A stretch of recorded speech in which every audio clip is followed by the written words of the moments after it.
Alright, welcome to DNA Live Radio. Date today is September 21st, 2014, and it's currently 7:08 p.m. on the West Coast. We have tonight Thomas Fusco. You there? Hey! Yay! Alright. So, Thomas Fusco is an independent researcher who has devoted nearly 3 decades investigating the relationship between mind, physics, spirituality, parapsychology, scientific anomalies, and paranormal phenomena with the goal of uncovering the unifying cosmological framework that has eluded mankind for generations. So that's the headline. He's also an author and would like to talk more about his book tonight, and he apparently is writing a new book, so I'm really excited to hear about that. Would you like to introduce yourself a little bit better than I did? It was Sure. terrible, but hey. This is Thomas P. Fusco. I'm author of the book Behind the Cosmic Veil, A New Vision of Reality Merging Science, the Spiritual, and the Supernatural. I am the originator of the theory of supergeometrics, which is truly a scientific theory that shows a different way to understand and look at the way that the universe is put together and actually the way greater reality is put together.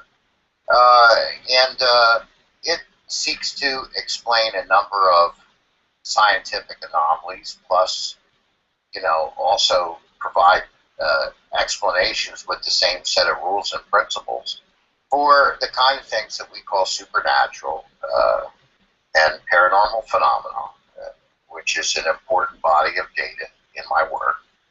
And, I've been, this will be the second year I'm speaking at the International Paradigm Symposium.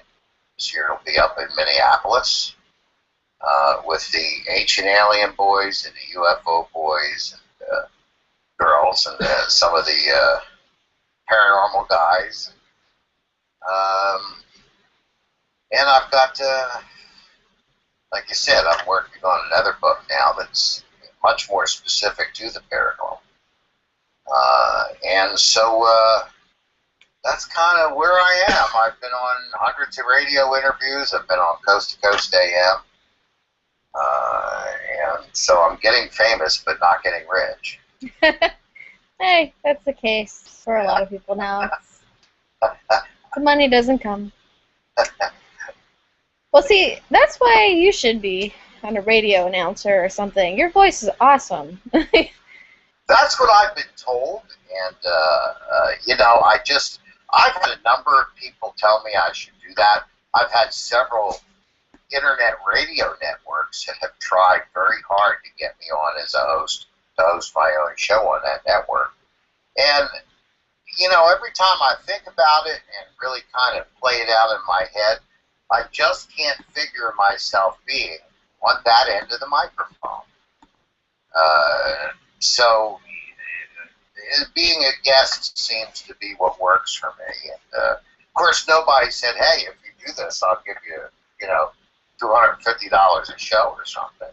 Then, of course, I would have a radio show. Well, that would give me better incentive too. Sure. Yeah, that would be a regular show. But as you know, Danielle, being a host of a radio show can be a lot of responsibility. It is. It can be a chore, to be honest. That's why doing it, making it more casual, is really the only way I'm going to do this show. Mm-hmm. I don't want to have to do it. And if you personally are not going to make the kind of commitment that's necessary, all you're doing is kind of kidding yourself, Oh yeah, no, it takes a lot of time to have it perfect. The tech stuff, it's the second show. It is only the second show, but it's frustrating. And if you have enough time, by all means, go for it. But if you only have so many hours in the day to really do this, make it casual. Don't expect that much out of it. It's not going to be some, legitimate radio show. It's just a fun talk show, and in hopes of being able to help promote authors and investigators and anyone else that would like to talk about something that they're working on or topics in general. Mhm. I'm really happy to have you back. It's a pleasure. I know in the beginning, before we went on, we were talking about a bunch of different stuff, and the last show was really, really cool. I love having roundtables because you get to hear a little bit of everyone all at once and see the clash with and see who fits with who. And You find out who the troublemakers are. yes, I like I'm one that. of them. Hey, but when I did that, I also did with you and David, and now you guys are friends. So it all works out for the best. I mean, you guys Oh get to yeah, oh, connect. yeah. Yeah, Um, well, once they understood where I was coming from, everybody like, oh, okay, yeah, I get it. I know what he's talking about now. yeah. Because as you know, I talk about the paranormal field in a way that few people in the community do. So not everybody kind of knows where I'm coming from. But, they give me an honest shot. They usually appreciate what I'm saying. Well, to make it fair, or I tried to make it fair and try and have a variety of different types of people, what they do and everything, and ended up being almost all paranormal investigators. So I apologize. That was unplanned. I figured more people would be in the round table that were signed on, and a Yes. lot of them that weren't there. Um, well, some of them, they're really into the scientific side. But there are others that I know would have loved to talk to you. Mm-hmm. Well, you know me, Danielle. If I make a commitment to a host, I'm there. I really You know. appreciate that. Yeah, I don't take it. It's nice to have casual conversation like this and all that, but I don't take the commitment casually. If you Yeah, tell somebody you're going to be there, I have yet to stiff a host. good. Um, One time I had to cancel because when I was on the Coast to Coast AM interview, they had called me at the last minute. They said, hey, it was like a Tuesday or Wednesday, and said, can you be on this Friday night? No, I'm going to say, oh, no, I can't make it Coast to Coast AM. I'm sorry, I can't make it. Yeah, you don't And, pass that up. and I was booked with, oh, gosh, what's his name? The name of the show is The Jackal's Head. I wouldn't know, Sam. Uh-huh. And so, great guy. I don't even know whether he's doing paranormal or UFO stuff anymore. But anyway, he understood. He said, yeah, man, go for it, dude. So we rebooked for a couple weeks later. But other than that, I've always been there. Now, we talked earlier. I've had hosts that stiffed me. I've had that happen actually a number of times. Wonderful. But,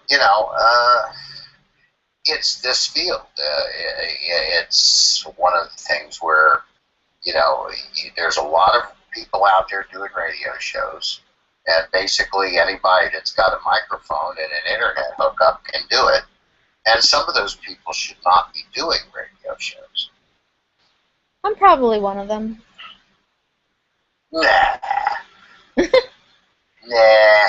I've changed with Guardian Radio. I mean, I tried to take it as serious as possible. I was very dedicated, and things happen.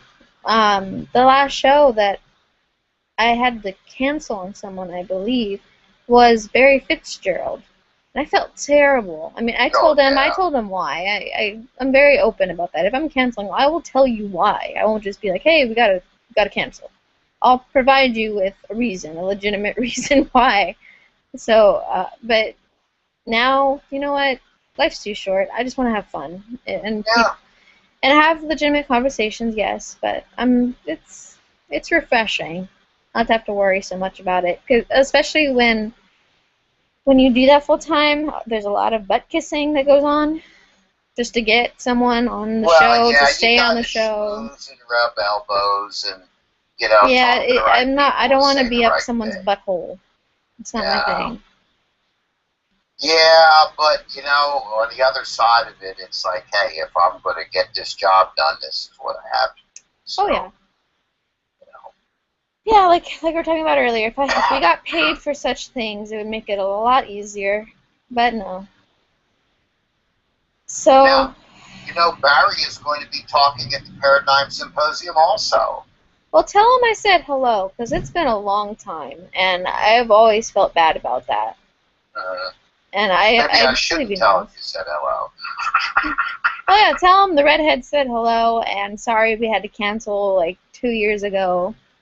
It Uh-huh. was nothing personal. It was the fact that I literally moved out that day, and I had no choice as far as having internet connection. And I wanted it to be a good interview. I didn't want it to be, at a Starbucks somewhere, and I couldn't hear him and be rude or anything. Sure, of So, course. And so Barry's going to be speaking there. We have a couple other people from the paranormal field. There's Marie D. Jones is going to be there. Larry Flaxman, David Weatherly, which I never really kind of associated him heavy with paranormal field, but apparently he's very much involved in it. Barry is going to be doing a paranormal investigation one of those evenings in the building where we're going to be. It's the Women's Club of Minneapolis, and it's a 110-year-old building. It's not haunted. He's basically doing a demo and saying, well, this is how it's set up and this is how it's done.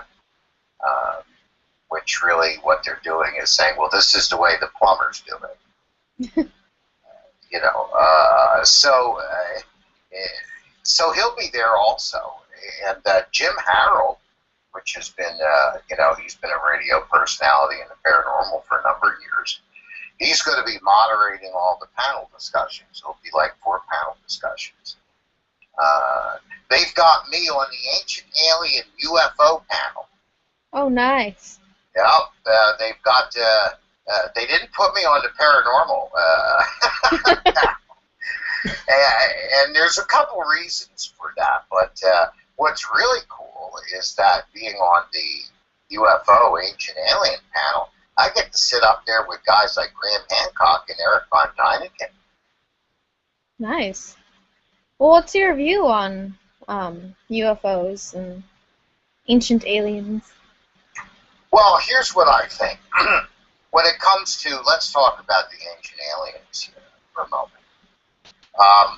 I believe there is a body of evidence, of observations that merit closer examination. Because, number one, I believe that aliens are out there. Whether they're here or not, I'm not sure. But, there's intelligent life elsewhere, I believe, in the galaxy. Is it possible that they visited here in ancient times? Yeah, why would it be impossible? Is there a collection of evidence that we have from the ancient world that defies conventional explanation, where conventional history and archaeology either have inadequate answers or no answers at all for it?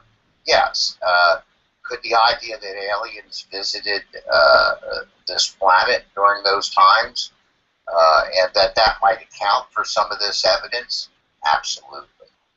The problem is what they do, Danielle, is they're all jumping the shark, so to speak. In other words, let's say, most people know about the Ancient Aliens TV series, on cable, on the History Channel. And they run that thing for 6 seasons of Wow. shows. And for me, when I look at the evidence, I think that all the legitimate, credible evidence for arguing or theorizing on this probably could be covered in less than a season. Probably, And, yeah. yeah, and so in order for them to come up with this stuff, they just have to keep coming up with more fantastic things, just more unbelievable things, and attributing things to ancient aliens that, it's ridiculous. It gets to the point of ridiculousness. Oh, no, I completely understand. I used to do 2 years ago, about when I left home, I started doing Bigfoot, UFO, related, a whole bunch of field work where I'd literally be out late at night, out in some field somewhere doing some research because I was with a group at the time that heavily believed in cryptozoology and ufology, and I saw a lot of stuff that they had, and it wasn't necessarily theirs. It was evidence collected by some of the old timers in the paranormal and cryptozoology fields. It was amazing. It really was. It makes you open your mind that much more, regardless of if half of it is BS or not. The possibility. I completely agree with you. There has to be something to it. Put it that way. Yeah. Yeah, but for me, and of course, I'm very scientifically minded, and all scientists by nature are skeptics. Yeah. So it really is. We're all from Missouri. Prove it to me, or at least give me a good enough argument that I have to sit back and say, that person may be on to something. I have to really think about what they're saying because they're putting together a very logical and legitimately and well-founded argument. But, when you start talking about, Nikola Tesla invented what he did because he was getting psychic signals from aliens and... That I've never heard of, but that sounds a bit off. Yeah, I mean, if you watched all 6 seasons of this, you would honestly, and you bought it all, you would honestly believe that we humans are capable of nothing. That Yeah. without the aliens, we would still be, wearing goat skins on the hills of Europe or something, Well, I've never seen it, so I have no idea. I have heard of it, but I've never seen that show. Uh-huh. So, for example, one of the biggest arguments that I have with this body of evidence, or what they present, is this idea of the ancient buildings, megalithic structures, could not have been built by human beings. That human beings couldn't have built these kinds of things, or moved the stones, or this, that, or something else. I don't know if I have an opinion on that. Yeah, and all the archaeological evidence shows that humans did indeed build this stuff. Mm-hmm. We're not sure how they did it, but they did. And so all the archaeological evidence points to that. And one of the things that's common, there's a couple of places where we see the biggest, heaviest stones that were ever worked into a building, into a structure. And 3 of those are in the ancient city of Baalbek. And these stones, we're talking about stuff that weighs 800 tons. Where a lot of the stones in the Great Pyramid may weigh 2 to 20 tons. So these things are huge. And they say that, well, human beings could have never made them. But the evidence in the nearby quarry shows that, yeah, we did make them. And one of the things that they hitch, and this was in von Däniken's books too, and everybody picked up on it, that these giant stones make up this huge platform at Baalbek that were there prior to Baalbek being built on top of it. And then they'll show animations and in the TV series of, spacecraft landing on this huge platform. And, I've just told people, and sometimes they get mad at me, there is no platform at Baalbek. There just isn't. We have these 3 giant stones. They're put in the retaining wall around the city. Any engineer who works in that field could look at those stones and look at the land and tell you exactly why they are built there. They're in the retaining wall.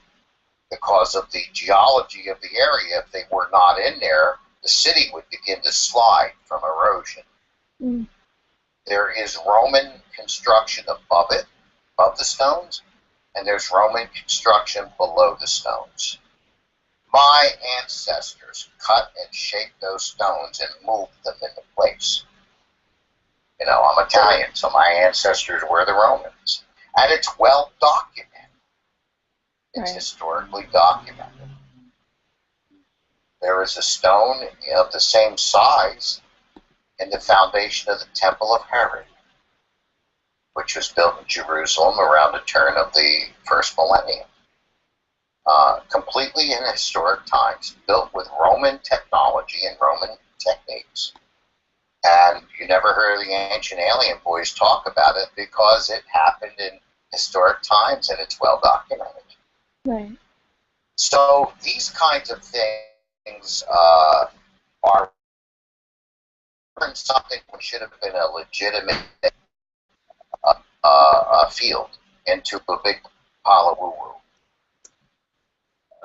You know, and it just, the legitimate evidence that's out there that's worthy of serious discussion wouldn't be able to support all the TV series and the dozens and dozens of authors that have jumped in on this bandwagon and make money on it, and the 38 books that Von Däniken wrote himself.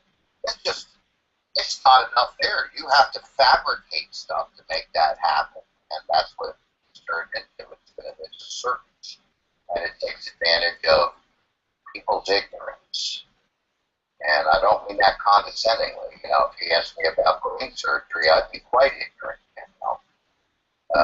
But they take advantage of lack of people's education and the desire of many people to want something titillating and stimulating and spectacular. So, you know, let's hope I don't get into that kind of questioning in the panel. I'll make more enemies. I never told you. The Ancient Aliens, a producer with the Ancient Aliens actually contacted me during the summer last year. The head producer wanted somebody to contact me to see if they could put me on the show. Oh, wow. As one of those guest speakers, you know, that you get little spots on it. Mm-hmm. You know, and the conversation was going great until I mentioned the word credibility. And that was the end of the conversation.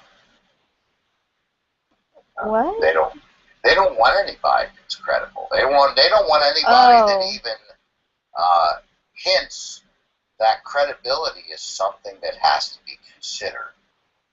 Yeah, I completely understand that. I was actually invited to Fullerton, and they seemed nice. I hadn't heard from them again, but when I actually told them facts related to a case the next day, which they only told me once I got there, I didn't hear from them again. They said they had no idea how to go about an investigation like the one I was talking to them about, and it was very dangerous. It was a demonic case, dealing with a child. Now, if they cared at all, they would have had me come back, and they would have helped me get there. But instead, I didn't hear from them, so I couldn't go back up there. I didn't know where it was. But thinking back, it's like, well, what's the point of the show? What are you accomplishing if you know nothing about what you're doing? If it's related to the paranormal, especially, you don't just walk in people's house and think you know everything and then get someone hurt. It was a demonic case. It was clearly a demonic case. And a child, a small child, being hurt. That's bad.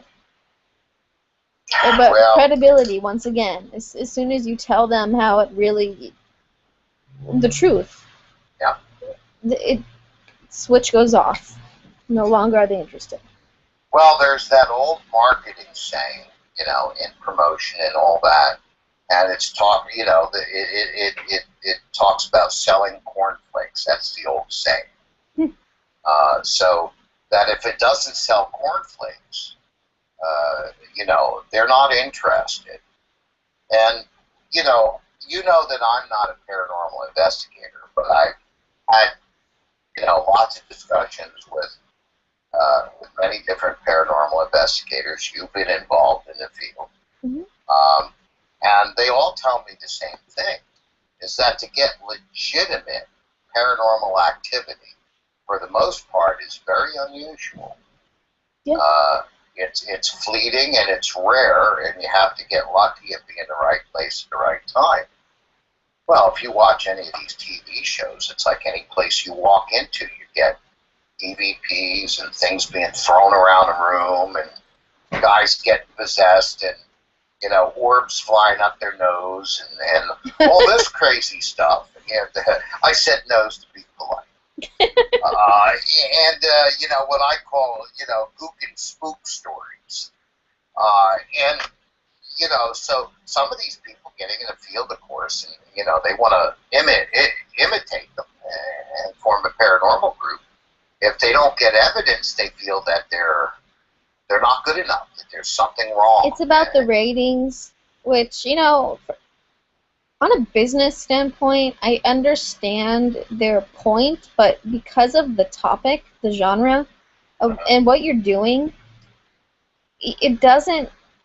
it's not okay. I mean, if it was some goof show where they're just walking around doing interviews, they could do whatever they want. Nowadays, most of the stuff is like rehearsed and everything, but with the paranormal, I mean, just acknowledge it's not real. Don't try and say this is true. It doesn't make any sense to. If you're going to try and get ratings, you're going to get ratings, fine, but I'd rather see a show that just puts together what they do find, honestly, and if they don't, move on to another case.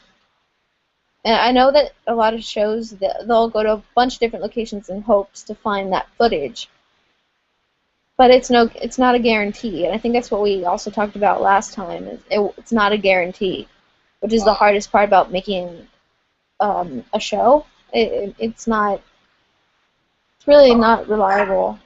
Well, it's the hardest part about making a legitimate show. Right. It's no challenge at all to make a show. Right.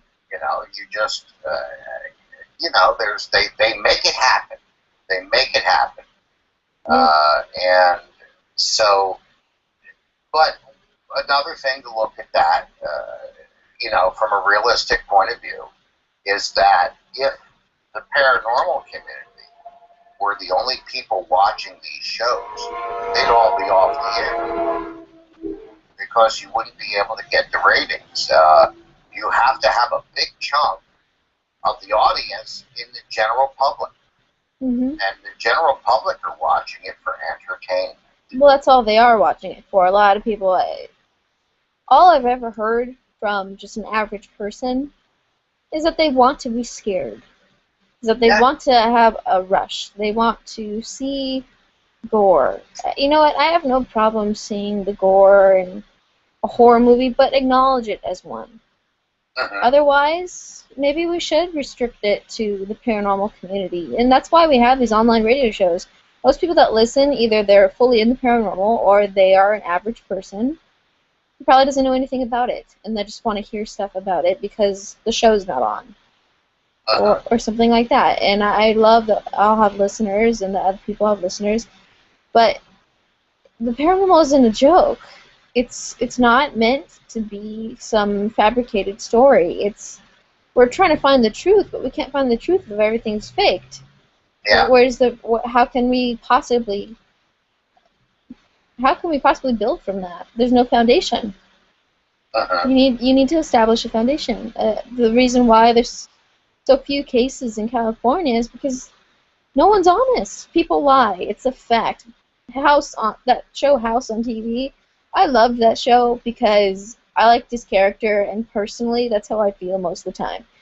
I'm not addicted to pain pills like he is and walking with a limp, but he says straight out, everyone lies. Well, guess what? In the paranormal fields, that's mostly what you get, and unfortunately, it's much more dangerous because when they lie and they leave things out, or they fabricate very big very significant details that can get people hurt. And that's one of my biggest problems in paranormal is people do not take it as serious as it should be. There are things you need to do to protect yourself on investigation. From a health standpoint, you can get really sick from just walking into an old, rusting, moldy, dusty place. You know, there's so many factors. It's not just about the science. It's about common sense is a number one. Reading people, and no, not the psychic reading people. I'm not talking about that. I mean reading people. Communication, being able to ask them questions that need to be asked before you send your whole team in by themselves and expect it to turn out okay. And then you need to look at the health standpoint and where their health is as the client. Are they okay? Are they sick? Is something physically causing them problems? Something mentally causing them problems? Are there EMFs that are making them sick? Electrical wiring? Creaky floors. That's a big chunk of what we have. So most of the cases I've ever gotten called into or called about have been people lying, domestic abuse, mental illness, a combination. So yeah, I love hearing about the scientific side because there's not a lot of room for that here. You know, I don't get enough of those. I get a lot of demonic cases, which unfortunately is a whole different genre in itself. In a but very sense, real. yeah. Yeah. It's something that will manifest paranormal activity, but there's something, there's another dimension to it. There's a deeper dimension Oh, yeah. to it. No, I mean, I completely agree. And the reason why I fully believe in that side more than anything else, because that is what I've seen the most of.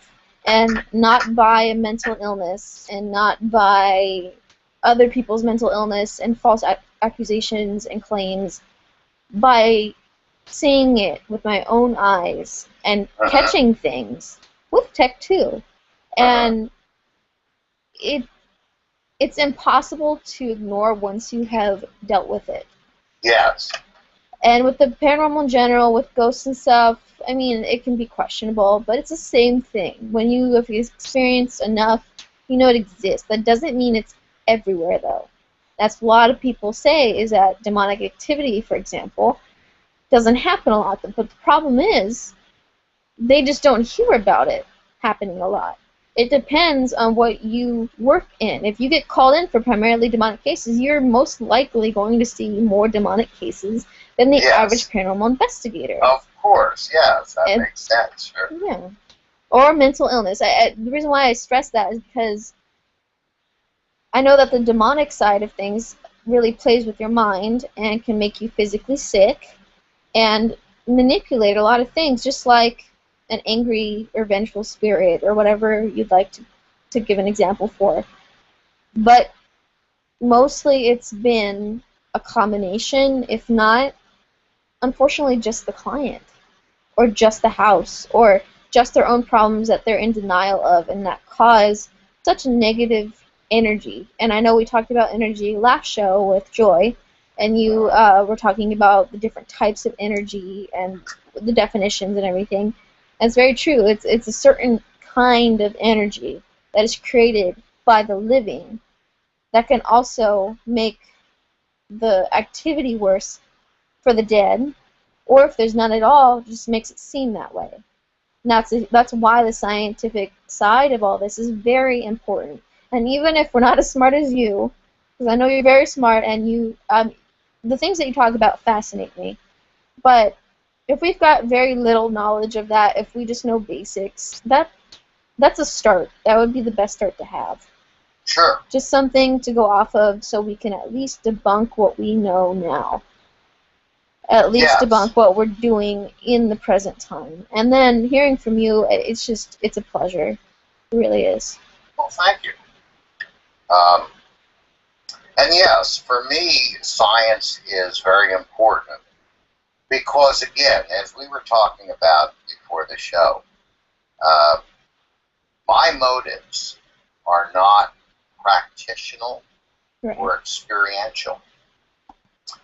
In other words, yes, have I experienced supernatural phenomena? Yes, I have.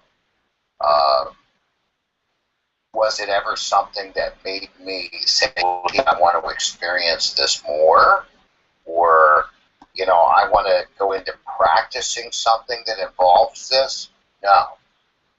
And I can't tell you why, other than we were talking before the show. I've never been a thrill seeker because I think a lot of that is why people get involved. It's exciting, it's titillating, it's thrilling to them, and they want to experience it more, and they want to practice it, and there's all kinds of things that people get out of it. Yeah. Ooh, I deal with the supernatural, and it's kind of a thing where people, they get admiration from others that they may not have been able to get from other people otherwise. And to an extent, that's okay. It just there's a balance to it. If you get a thrill out of certain things, I don't judge that person. But if that's all they're there for in total, then there's a problem. You know what I mean? Of course, it's kind of thrilling when you have a decent, good, not so life-threatening experience with it. In my case, that would be ideal versus the other side of it, which is all very negative. Of course, I'd be thrilled to have a better experience in the paranormal than I've had. But it doesn't give me that sick, pleasuring rush. You know what I mean? It's some people, I believe a lot of people, uh, for them it's a form of a kind of a drug or a narcotic. Yeah, the chemicals in the brain and how they react to certain things like that, yeah. Yeah, or it's one thing that, if you're taking a certain sedative, for example, for a certain specific medical reason, that's different than buying a big bottle of them on the black market and, popping a dozen of them a day just because that's the way you want to feel all the time. Right. That's something completely different. And it's just, for me, though, what I was beginning to say, sorry, it is, we both got sidetracked on that. That's what happens with these casual conversations. But for me, Danielle,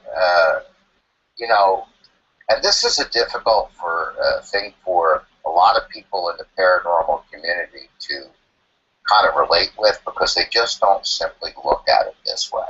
Mm-hmm.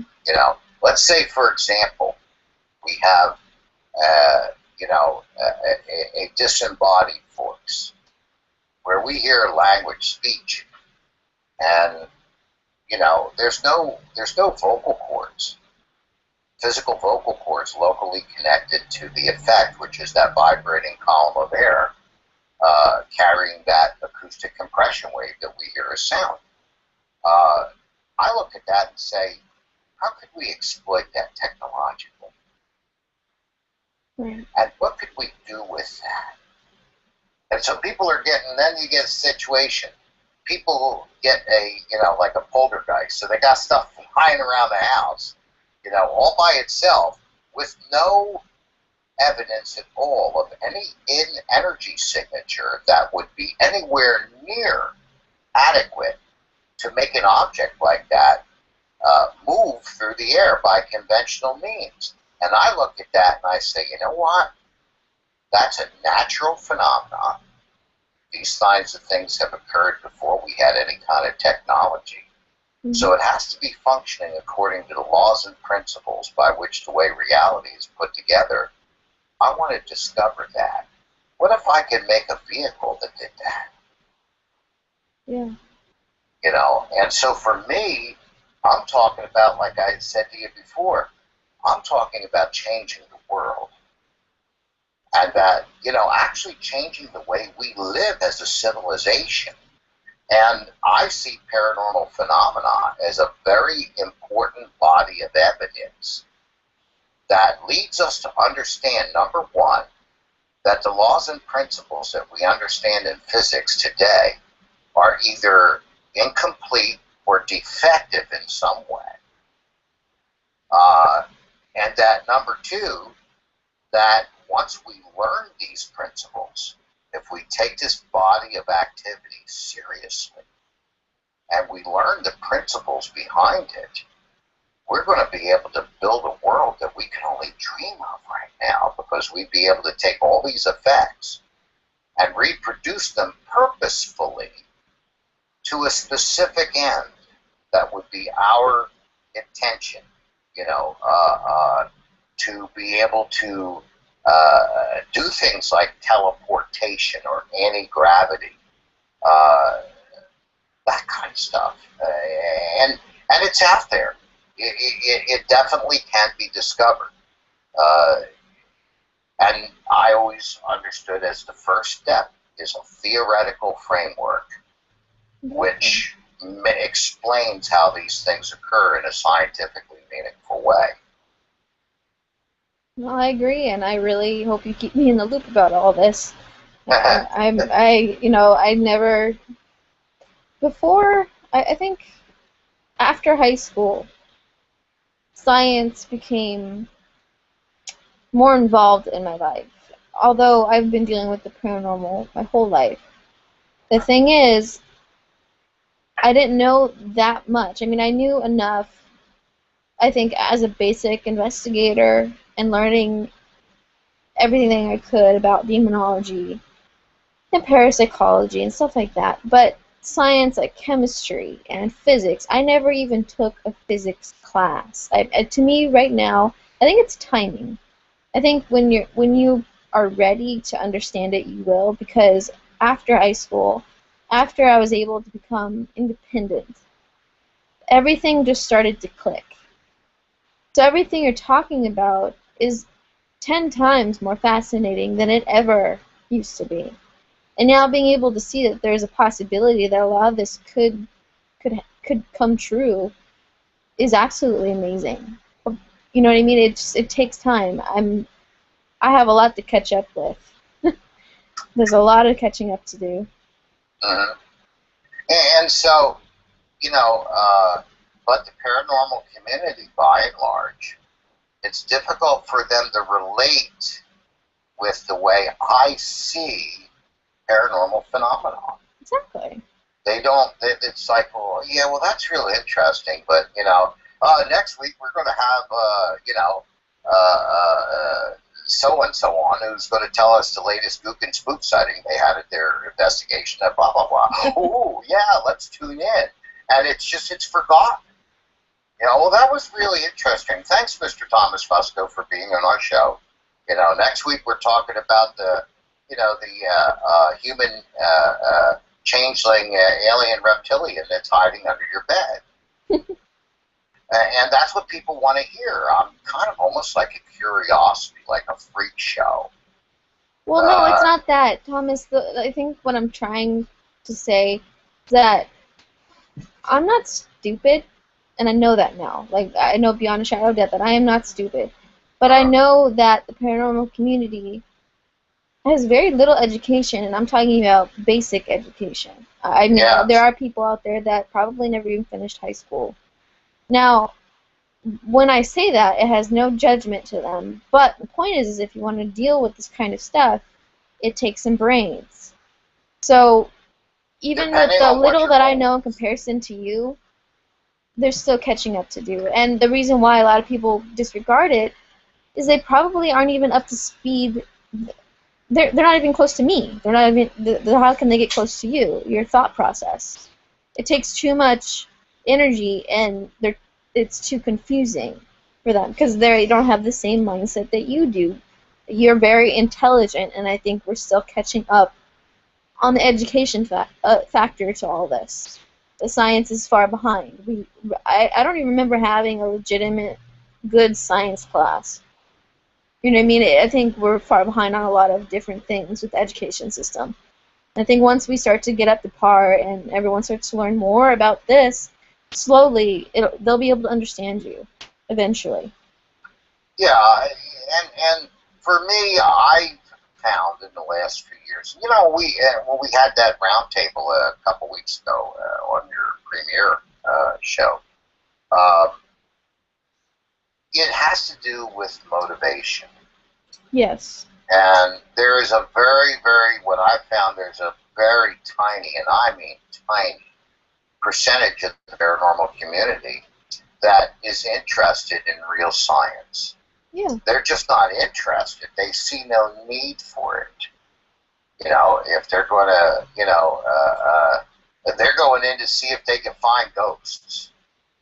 Yeah. And, the only science they have use for is any kind of instrument that helps them do that. Well, that's not science. Exactly what you're saying is it's not necessarily science. It's a tech device that they heard is used for paranormal investigating, so they use it, and that's it. It's like they read something and they do it. You know what I mean? They just do it because they saw a show on it, or because they don't want to accept what could be true. You know? Well, plus the device gets them what they want. Which is just the answers that they're looking for, the footage. Or, I think most of it is just experiential. They're looking for the experience. And so, they're going to go in this empty place and, get these wild readings on a, K2 meter, or what's really funny is watch these people talk to their flashlights. This is what they want. Science, figure out what's going on scientifically, is not only something that has nothing to do with what their goals are. It's actually contrary to what most people are into it for. Part of what the excitement and the attractiveness of paranormal is its mystery, is its mystique. Yes, but then that only creates more confusion and false conclusions. Well, yeah, you're right, but what I'm saying is that most people don't care. They don't care. What's the one fella that says it from time to time? It's that TV show Fact or Fake. Yeah. What my wife and I call Frick or Frack. And what's the fella's name that's like the head? He was supposedly like a former FBI investigator or something like that. I forget his name. Don't know. But he said on a couple instances, science will never understand the paranormal. And this is something that a lot of people in the paranormal community, they feel the same way. Science will never understand the paranormal. That means that adds to the mystique, to the mystery of it. And, it's like it makes them mystics, modern day mystics. Yeah. And what the fellow's actually saying, there's a hidden message behind what that person's saying, which is, if science ever did begin to understand the paranormal, I'd be out of a gig. And that's really what it is. A lot of this community feeds on the mystery. They don't want it to be demystified.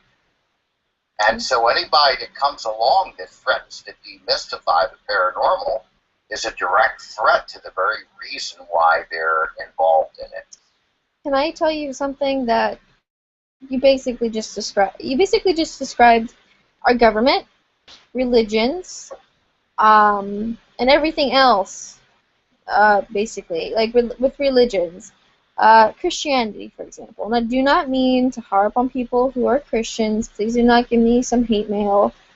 I just don't agree. I just do not agree that you take pagan holidays and you give different dates for different holidays and you claim it's in the Bible and then it's not in the Bible or it says something else in the Bible and then you say, well, that doesn't matter. Ha ha ha.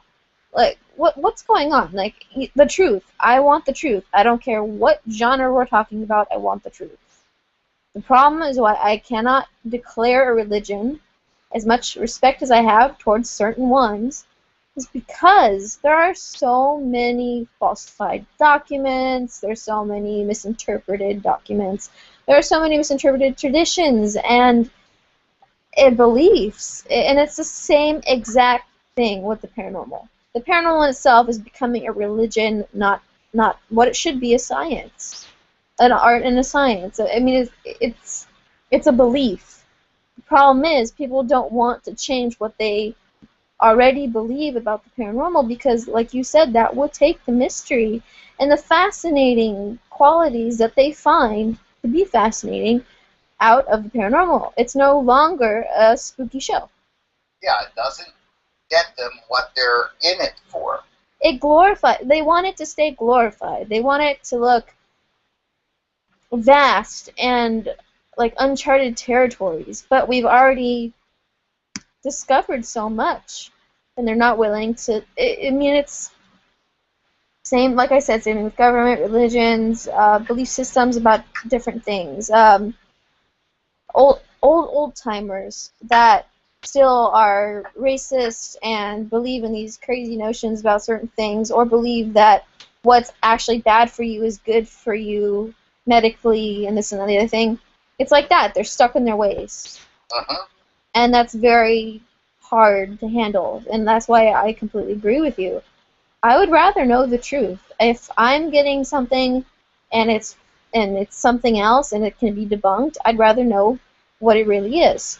I don't want it to have to be paranormal if it's not paranormal. If it's a if it's like electrical wiring or EMS, I want to know because I don't want to get sick. I mean, I'd rather know the truth. Yes, and again, for me, it comes down to motive. Exactly. And that's what it's all about. You know, people want, in any field, they want a certain thing, and they're going to reject that which doesn't get them what they're in it for. Now, this is what I talk about with scientific theory. And supergeometry is a foundation for what I call paranormal mechanics. When you have something like that's scientifically credible, it actually makes predictions that are experimentally testable, which that was the amazing thing that came out of your interview with me and David Roundtree back in February of 2012, where I was saying my theory predicts this, this, and this. And David was saying, oh my goodness, I conducted such experiments, and that's what I found. Yeah. And then when you can take a theory like that and say, look, this is going to tell us something, which his theory does. It tells us something about gravity. It tells us something about the way the universe is put together. It tells us something about the Big Bang. It tells us something about quantum physics. And moreover, it holds out the possibility that we could master things like teleportation and anti-gravity. And when you start talking like that, general public is going to have a whole different kind of perspective on it, and their motivation then won't be so much for entertainment. It'll be, we need to find the secrets of these so that we can exploit these things and improve our lives. And so that's where I'm coming from. And when that takes root in the public consciousness, the public mind, all of this medieval silliness is going to just be pushed to the fringe where it really belongs. And see, what you're talking about is something that should be applied. It's not just the paranormal, but like I said before, the medical field. You know why the paranormal is trying to the direction of which it's going that we disagree on. I agree with you. I'm just trying to say that we disagree on the direction of where it's going. It's not profitable, and that's why people, because it takes more time and effort and motivation, and loses the entertainment value, which is profitable. And that's the same thing with the pharmaceutical company. If it's profitable to keep people sick, they will keep people sick. If it's profitable to tell lies, they will tell lies. When that day comes, I will be happy. Imagine what it would be like if we would be able to get a signature a resonant signature on cancer cells in a person's body and then literally dematerialize those cells. Be an amazing day in history. Paranormal phenomena, which is a natural phenomenon. It occurs without technology. It's occurred before we had modern technology. Indicates to us that such a set of laws and principles does exist in the universe. Yeah. And so for me, this is what I see. This is, in other words, when I explain this to people, I tell them, welcome to my world. And for that, it's, I mean, how many people in the paranormal community, even when they hear that, would say, yeah, that's cool. That's what I'd like to be a part of. You know, maybe 1 out of 1,000, literally. Pretty much. So I don't, you know, I'm not against anybody doing what they're doing for their own satisfaction in the paranormal field. I'm really not. It's just that these things are important as well. And in the end, this will be, when the fads go away and the plumbers finally get off the TV, you know, they're going to go the way of Kate plus 8 at some point in time. You know, people are going to get sick and tired of watching Zach Bagans get possessed one more time. You know, or flying up Aaron's shirt or something like that. You know, they're just going to grow tired of it. And when those things get off the air, there's going to be a big vacuum left. You know, all the garage band paranormal groups will probably fall by the wayside, most of them. You know, and I don't say that disrespectfully, but even if people in the paranormal community get mad at what I'm saying, Danielle, in their heart of hearts, they know what I'm saying is true. Exactly. Which is why they get mad. You know, and then there's going to be room. There's going to be space for, you know, something else to take its place. And, you know, to me, it's this new frontier. It's research into what causes the natural phenomena that results in paranormal effects is one of humanity's final frontiers.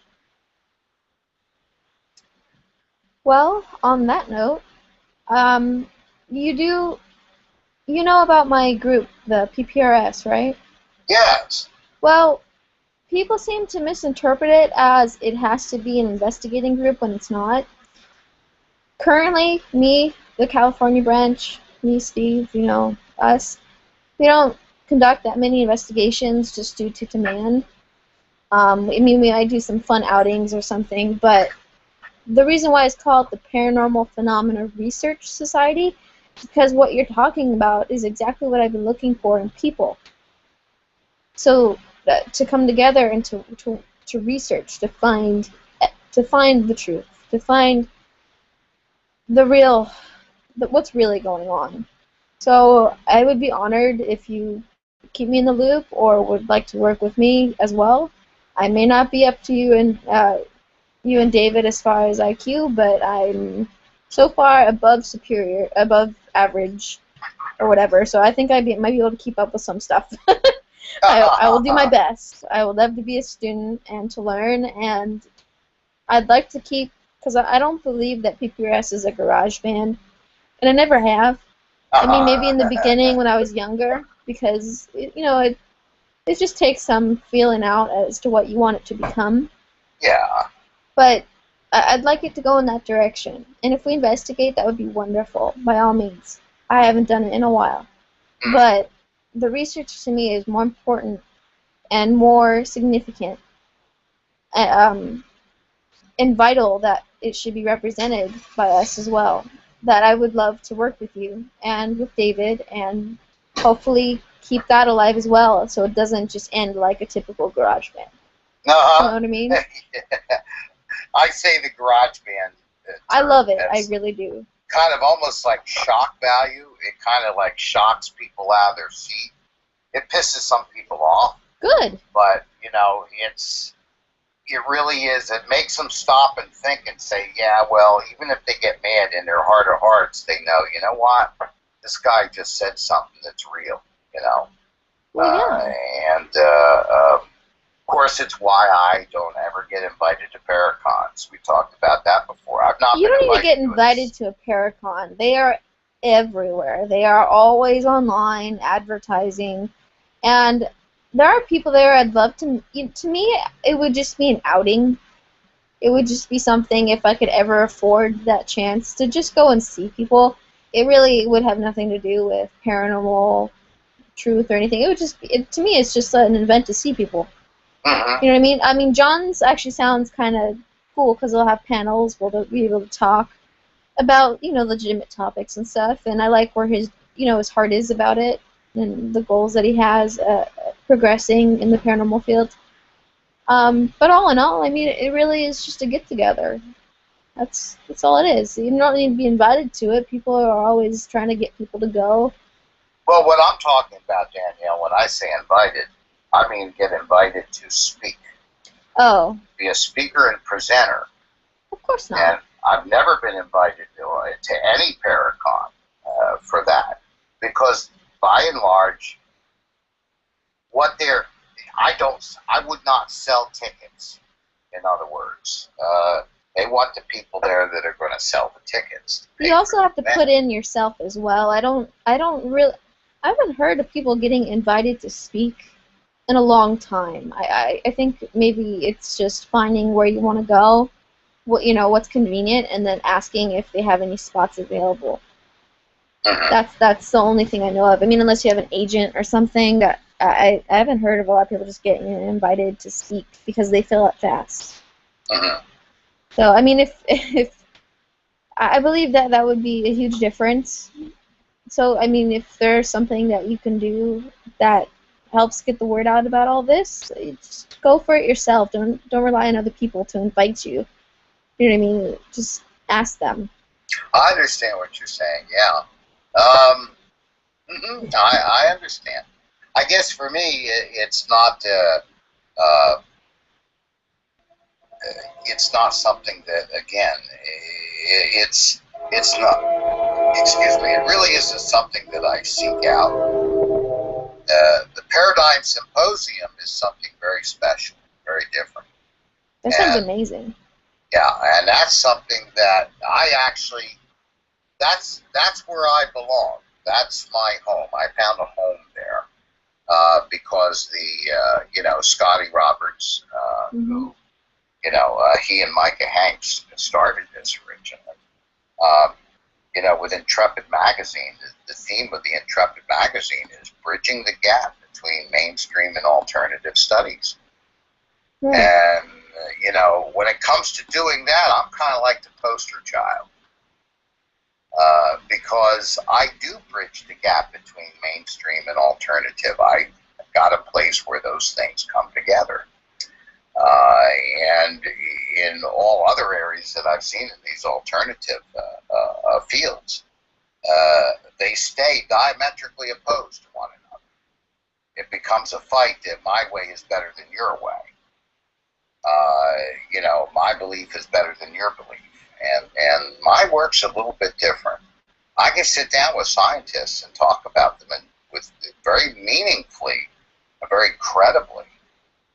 I've actually, on a couple occasions, on interviews with people with science degrees, one with a physics degree, I actually had to correct the person online on the radio because they were saying something that was a scientific falsehood.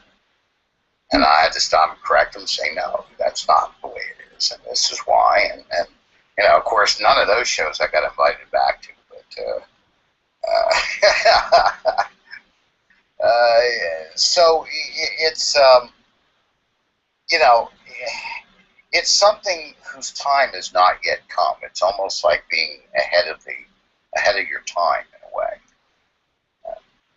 But for me, it's very important, and it's something that I continue to pursue. This book I'm working on now, the working title, as I had mentioned to you earlier, is Einstein's Ghost, the emerging solution to the paranormal puzzle.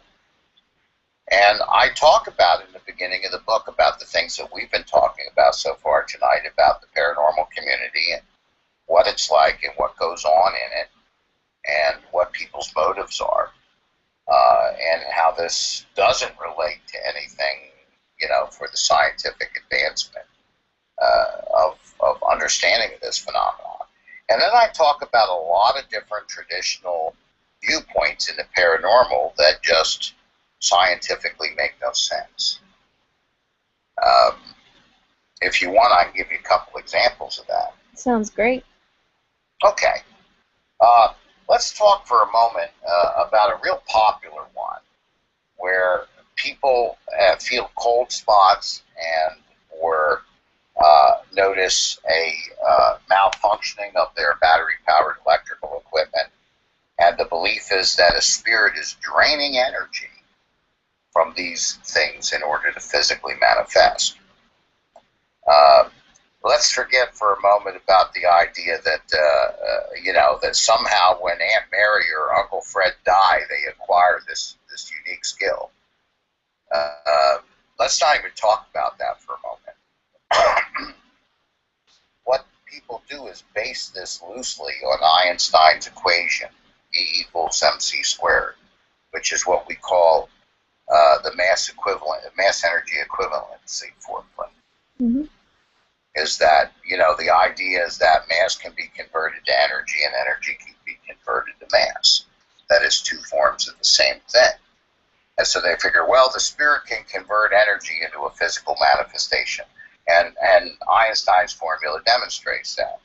Well, not quite. Because, again, like you said earlier, that many people in general, not just the paranormal community, just don't have a lot of education in science. And so when you look at that formula, E equals mc squared, we're looking at energy equals mass times the constant, which is the speed of light, squared. So we're talking about energy equals mass times the speed of light times the speed of light again. You're talking about an incredibly huge number. It is astronomical. And people don't realize this. So that, like say for example, when we set off a nuclear explosion, where we convert mass into energy, only a a minuscule part of that fissionable material in that bomb actually explodes. Most of the mass of the fissionable radioactive material in a nuclear bomb is there to cause the nuclear reaction to begin. That much mass is necessary to start that chain reaction. But once it starts, it would be basically like having a single grain of sand, Mm-hmm. In a swimming pool filled with sand. And that single grain of sand explodes. But the pressure of all the sand in the pool would be necessary to make that one grain explode. And that's how a nuclear bomb works, and it can level cities, this tiny grain of sand. So conversely, on the other side, it takes a huge amount of energy to convert to matter. Most people are not aware that the entire energy output of the sun is not sufficient to materialize 1 ounce of matter. And people can look that up online. That's a huge number. Mm-hmm. You figure you could take all the energy output of the sun, how huge that is. Think about it. You remember in school how tiny the Earth is compared to the sun and all that, Mm-hmm. and all the energy the sun has. And if you converted that energy into matter with Einstein's formula, you wouldn't have enough matter to make a McDonald's hamburger. Wow. So how in the world is a cold spot 2 or 3 foot across that's 30 degrees lower than the surrounding air give you enough energy to convert into anything. The physics are not there. You would be literally talking about how many square miles have just been dropped to absolute zero, negative 273 degrees centigrade, where everything froze solid for 100 miles around just to get a real momentary cigarette smoky kind of wispy manifestation. The physics just aren't there. Now, it doesn't mean that these things aren't happening. It just means that the traditional explanation makes no sense. Right. So if you're going to stand up there and say, well, this is scientific, it's being, they're converting it into a physical manifestation because of E equals MC squared. Damn it. If you're going to stand on a scientific statement, you best well know what you're talking about. Exactly. Otherwise, go back to the medieval fantasy. But don't start quoting science and then bailing out when that same science says that you're wrong. Right. And this is kind of what one of the arguments I have with the paranormal community. Malfunctioning of electrical equipment. Now, this is kind of funny. And in fact, I've had people get mad at me when I've said, you know what, this is kind of amusing and it's almost embarrassing. These people run around these locations with these EMF meters and they read these electromagnetic frequencies, these fields. And then they see a malfunctioning in their electrical equipment. And normally it's kind of a dampening thing. What almost everyone I've talked to ever reported was that their batteries look like they're completely dead in their equipment. And then when they take it out of the area of activity, it returns to normal. So we're actually talking about some sort of a dampening field. Now, I talk about in ufology, UFOs. This is a very common report too, that in a close proximity to a UFO, batteries die, they appear dead, cars stall, radios stop working, flashlights go out, this and that. But you'll never hear somebody on the UFO end say that the UFO is draining energy from my flashlight in order to physically manifest. But you hear in the paranormal community because they got a ghost stuck in their head, stuck in their reasoning. So scientifically, here I am, I look back, I see these people read these big electromagnetic fields that emerge. Their electrical equipment begins to malfunction. They think it's dead Aunt Mary or Uncle Fred. And they got so much thinking about what the ghost is doing that they literally cannot see what's happening in front of their face. Mm-hmm. And when I explain that to them and people understand it, some people get mad because I've embarrassed them. It makes a fool of them for actually having believed in that. When the evidence was right in front of their face that a known physical effect is being caused. We know about electromagnetic fields at certain frequencies that can, hamper or even damage electrical equipment from operating. Right. In fact, that's one of our biggest fears in our modern society is if we get a huge EMF pulse from the sun, it'll knock out our technology with the same effect. So these are a couple of the traditional views that just don't muster to scientific examination. It doesn't mean that these things aren't happening. It just means that the traditional explanations make no sense. They're irrational. Right. And so, don't go in there and, use electrical equipment and EMF meters and all scientifically designed equipment and then come back and say, the science can't explain it. It's not scientific and then you can't explain it with science. And come on, give me a break. Nothing's impossible. That's the difference. You put limitations in your mind, and therefore you're limited. That's the problem. It's almost like the old joke where that the men get subscriptions to the Playboy magazines because they like to read the articles. Hey, I like Playboy, but that doesn't, you know what I mean? I don't know. People judge too fast. They limit too fast. And to me, those are the people that are the least creative, honestly. The ones that have very little motivation, like you were saying. You have to be able to open your mind to the possibilities of everything. That everything you think is impossible, it most likely could be possible. And we are finding that out, not just in this field, but in everything. Absolutely. But the point that I should point out again, is in the scenario that I just talked about. Mm-hmm. The vast majority of paranormal investigators could care less. Oh, I understand. I really do. They've seen the evidence of dead Aunt Mary. She's draining the energy. That's why we have a cold spot. She's draining the energy. That's why I feel the way I feel. And that's all they care about. Somebody comes along with the buzz killer and says, that's not happening. They don't want to hear from somebody like that. Yeah. A lot of the time, too, when you're dealing with, well, I don't know, a generalized statement here.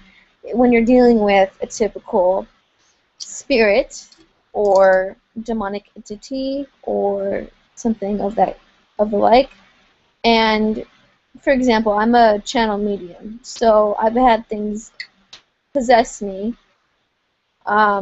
within limits. After I was legitimately possessed, but that's definitely a spectator sport on my list. It's something you watch others do. Yeah, if your whole self changes, there are ways to validate stuff like that. At least somewhat try and prove that that's legitimate. But my point is, I'm not a storefront psychic. If something is meant to talk through me, it is allowed to talk through me within limits. There are boundaries that I set. I've learned over time that after being actually possessed and finding it, by the way, on my own, it's a mental thing. I think a big chunk of that goes to your mental, how you are. If you're depressed, if you're vulnerable, if something's happened to you and you haven't worked it out, you are a target.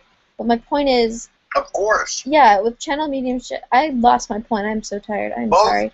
Both in natural and supernatural areas of consideration. Exactly.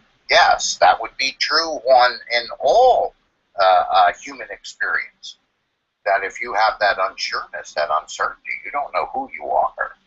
Right. And you don't know where you end and the other stuff begins. Yeah, but I mean, there are ways to conquer such things. But with I'm losing my train of thought. I feel like I have ADD right now. But with channel mediumship, for example, can you please refresh me? For some reason, I can't get what I'm trying to say out, and I have no idea why. It's very weird. I've been like that too. It gets foggy. I think it's related to pain or something, but. Well, I think we got off. You were trying to talk about from your particular perspective a point that I was trying to make. And the point that I was trying to make is that if you come along with factual evidence that says such and such a thing doesn't occur, and it's contrary to what people believe, they're going to reject that. Right. I mean, that's what I was talking about. Maybe what you were saying was leading into that. It was. I swear on my life it was. I just can't.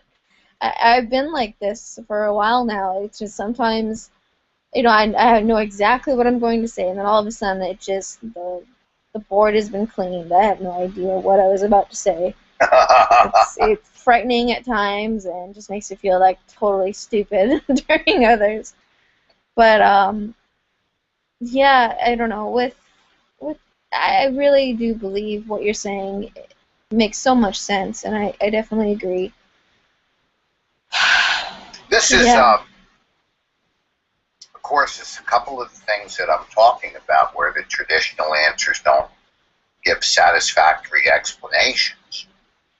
This is where, like, my theory of supergeometrics does, where, for example, that, certain EMF fields are going to be have a dampening effect on electrical equipment, where an expansion of an area of space-time is going to create a temporary vacuum in the middle of that expanding bubble that will create cold spots, just what are being experienced, and so on and so forth. My book goes into great detail in a lot of that. Another traditional belief that I'm talking about, writing about in this book, is about residual hauntings. And now I remember why I even started talking. Go for it, sister. When you said residual hauntings, for the next 5 hours. Well, no, I mean, I started to pop up, and I'm like, then you said residual hauntings, and I was like, okay, I got this. All right. So, I apologize, but to everyone, because I probably sound like a babbling idiot, but the point was, when you were talking about draining energy, and how everyone that has talked about that has apparently been wrong about that, and how that couldn't be the case, and we just haven't found the answer yet. That's right. Kind of where I was going. It's not that these events don't happen; they do.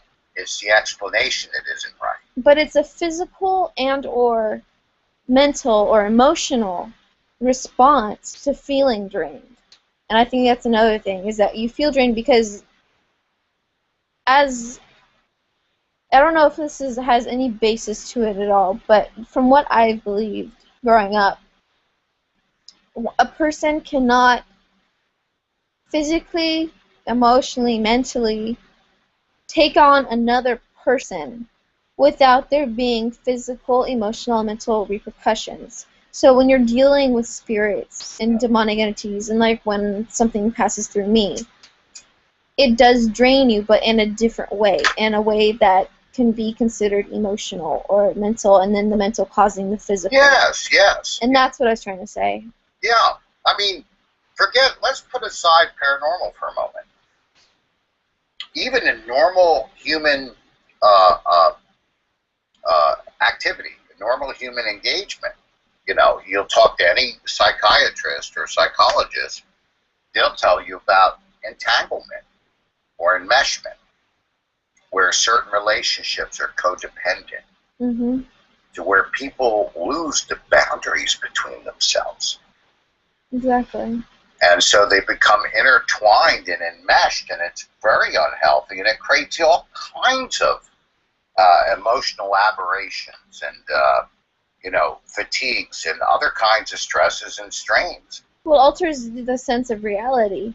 That's why putting out boundaries and finding ways to make sure you're really, you're back to yourself, very important. But that's the other danger to doing investigations, to dealing with the paranormal, to being extremely open to it, is that you have to back up at some point and give you and your mind a break, and physically give yourself a break, because it will wear you down to the point where you will have a hard time distinguishing things between reality and what's not there. I mean, your mind will start to play tricks on you. It's very important that people understand it's not just, EMFs, they make people sick, we know this. They can alter the paranormal activity levels, they can do a lot of things. But dealing with the paranormal can give physical, emotional, and mental, it can cause harm. It can cause you to have symptoms of sickness and tiredness, like you were saying, fatigue. And to an extent, I know we're talking about batteries before, but then we were talking about people. That's typically what happens, and people still don't understand that's not good for you. No, at all. No. There's a reason why when you go into a place like that, you need to know exactly what you're up against. And the Yeah. science behind it, I find to be extremely crucial.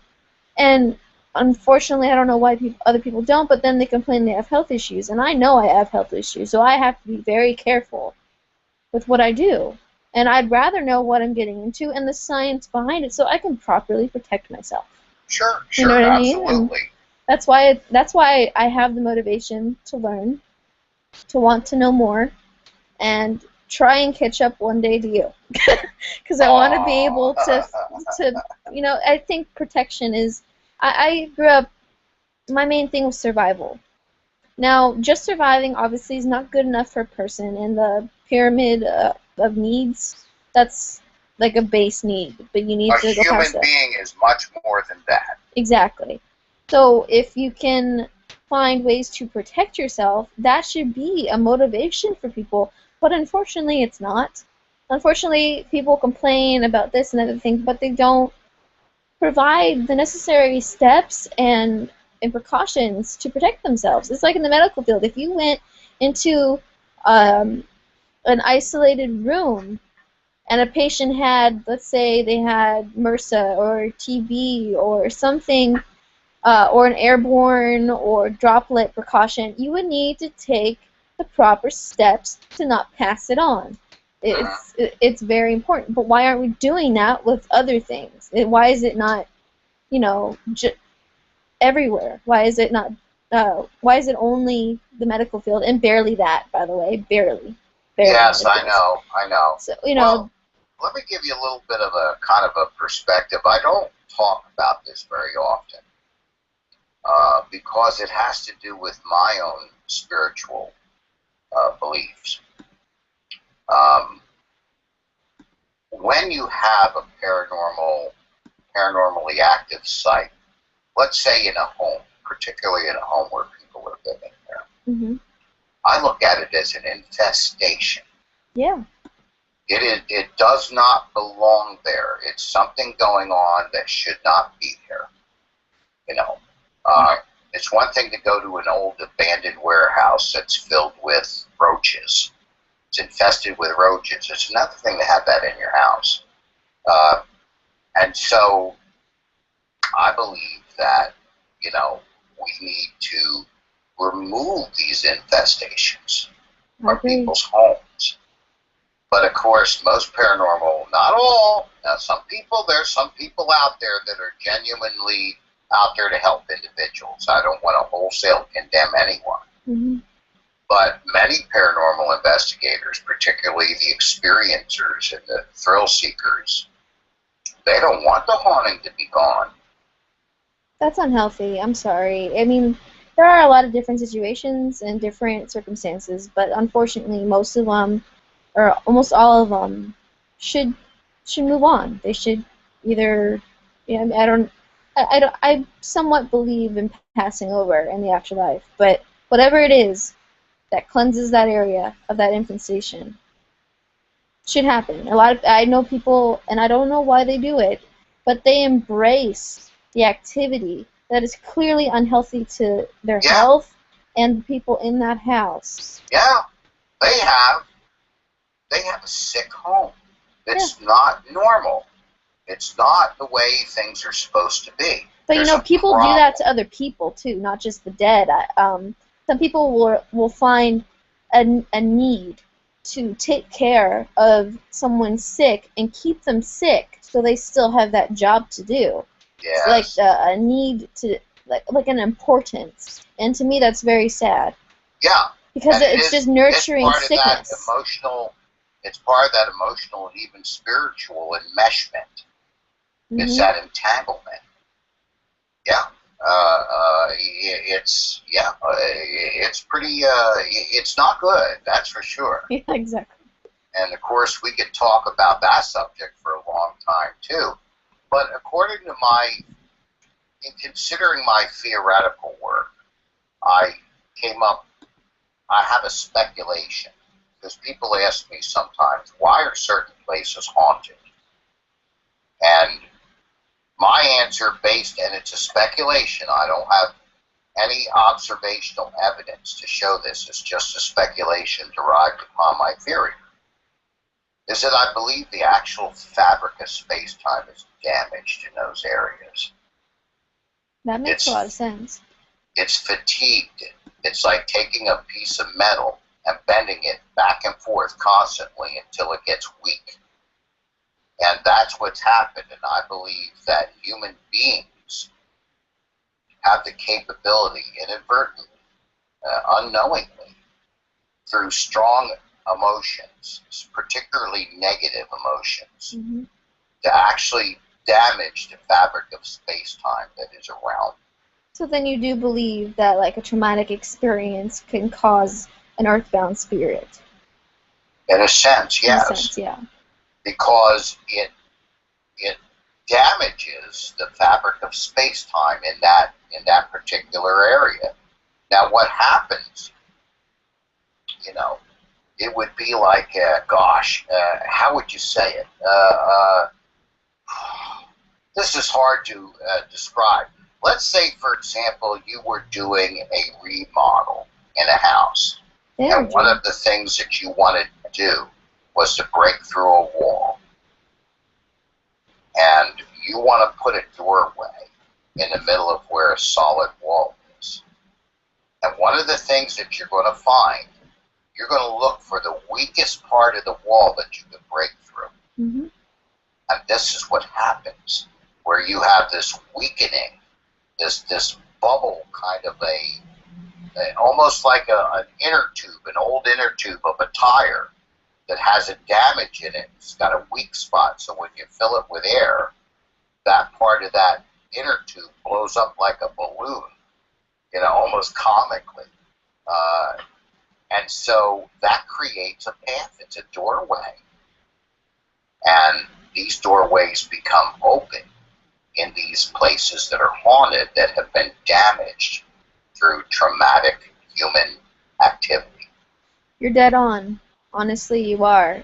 In almost all my experience, it's been exactly like that. And the last house that I was in with my family, it was the same way. In one room, there could have been something there, but it was the room itself that something had happened so terrible that the energy had just stuck to it. Yes. It literally just stuck. The other problem is, and it's something I talk about a lot, that the paranormal community, as far as I can tell, has never, ever considered it, except a few guys like David Roundtree, is the concept of information. We all talk about energies and fields and vibrations and all this without considering a fundamental component of all of reality, including the paranormal, is information. So, for example, when we look at an apparition, where things actually materialize, apparitions, EVPs, AVPs, those kinds of things, what we're actually looking at is the materialization of information pattern. And information is contiguous, in my opinion. We have what I call a super geometric overlay to reality that contains all of the information that gets materialized in the physical universe. The physical universe is actually a materialization of the superphysical information. So even if somebody passes away and their physical materialization ceases to exist, the information from which that materialization occurred still exists. And this is why we can get apparitions of people that have been dead for maybe 100 years or so, where the apparition can be so clear that you can actually match that apparition to a photo that was taken of this person 100 years ago. It's the exact same information materializing today that was recorded in that photo 100 years ago. And the woman, maybe, the woman or wife, whatever, she's long dead. She's decayed. The materialization of her information is gone, but yet the information about who and what she was still exists. And that information in that superphysical realm, that supergeometric realm, would be connected to and related with the information of that environment and that house, which is also materializing from the superphysical. This is how spirits, quote unquote, get attached to locations, Right. because their information is enmeshed with the information of the actual location itself. Can I ask you a question? Yes, ma'am. I finally think I'm getting in the right direction to ask Okay. certain ones. Do you believe in astral projection? I believe that it's quite possible. Based on what you talk about, it seems, I mean, with doorways and the possibility of that being the case, I know it's a lot of the time you're asleep when you do it, but it seems like there would be no bounds, there would be no limits to... Within reason. Mm-hmm. It's unlikely for a disembodied intelligence to go somewhere that would be completely alien to itself. So, for example, it's unlikely that people are taking astral travels to the moon so they can sit on a dead planet in the middle of the Sea of Tranquility. Oh, no, I mean, kind of like a looking glass. When in my past, I believe that I have astral projected, but I am not 100% sure that that's the case. You know what I mean? If something was influencing the dream. But a lot of the time when that's happened, it was completely different than a lucid dream or anything like that. It was like an out-of-body experience to some extent. Literally like it's been described, where you're kind of flying, you know, you're in a different, you're completely out of yourself. And you're seeing something that your mind can't necessarily explain, and it's trying to interpret, and what feels like a totally different realm, if not dimension. And what you're talking about with places, wouldn't it be possible to do in a dream state, a sleeping state? Well, I think so. I mean, let's take a look. Let's take a look at remote viewing for a moment. And of course, you know, the United States government, Russian government is, oh, we don't do that stuff anymore. Right. But you can pretty much imagine they're still doing it. It's just not public record. They spent a lot of time researching this. That's because they were getting positive results. That's why they poured so much effort into it. Now, I talk about this in my book, Danielle. I say, okay, let's say we have a remote viewer. And let's say they see something, 1,000 miles away. They see a scene. And they see a red automobile. It's a red 57 Chevy. I used to talk about 57 Chevys a lot. Do you realize the kind of information that would be necessary to be being communicated to see that? Yeah. You're talking about the information of the chemical composition of the paint that would reflect the red spectrum of light. You're talking about the geometry of the object, all these things. And it's not being communicated physically. The information is coming from a channel that is inexplicable in terms of physical conveyance, like through normal matter and energy. It's not coming via a light wave. It's not coming through an electromagnetic transmission. It's something completely different outside of the physical. Right. So, to me, an intelligence, a consciousness, is also a coherent collection of information that is much more dynamic and organized than, let's say, the information about the 2x4s in your wall. To me, astral travel is only, and I shouldn't say only, but astral travel is only a more pronounced phenomenon that is the same thing as remote viewing. That's what I've always believed. It's just when people talk about it, they prefer to call it that while dreaming. So that's why I said that. Yes. So, this is one of the great things about supergeometric theory, because it gives some sort of a foundation to understand these things. So, if we've got some time, can we talk about that residual haunting stuff a little more? Yeah, totally. All right. And this is from a scientist's point of view, okay? Mm-hmm. This is what we think about. And this is why when, most scientists, when it comes to the paranormal, they're running to the door like they're in a nightclub on fire because of the things that are believed and said. Okay. People say in the paranormal community that residual hauntings, the past events are recorded somehow on the background, on the environment somewhere. Now, let's talk about what would be involved. Okay. Let's say a more extreme manifestation of a residual haunt. Let's talk about, let's say the famous woman in white. There's thousands of them around the world, haunting places.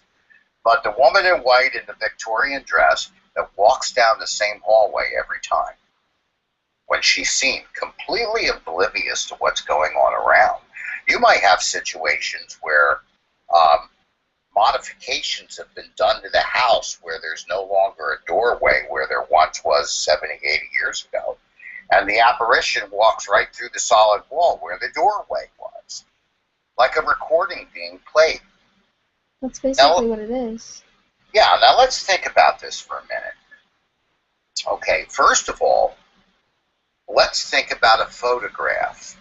To see something physically like that in a photograph, you have to have a means to record not only the energy wave, but the information that's being conveyed via that energy wave, because that's what a photograph is. It is a light wave coming through the camera that is modulating with a pattern of information that's on it. Mm-hmm. And this is how you have to look at it scientifically. We're breaking it down scientifically and then look at what's physically really happening. So the first thing that we would have to do is to have a material that could make such a recording. Okay. Second of all, we would have to have a material that would record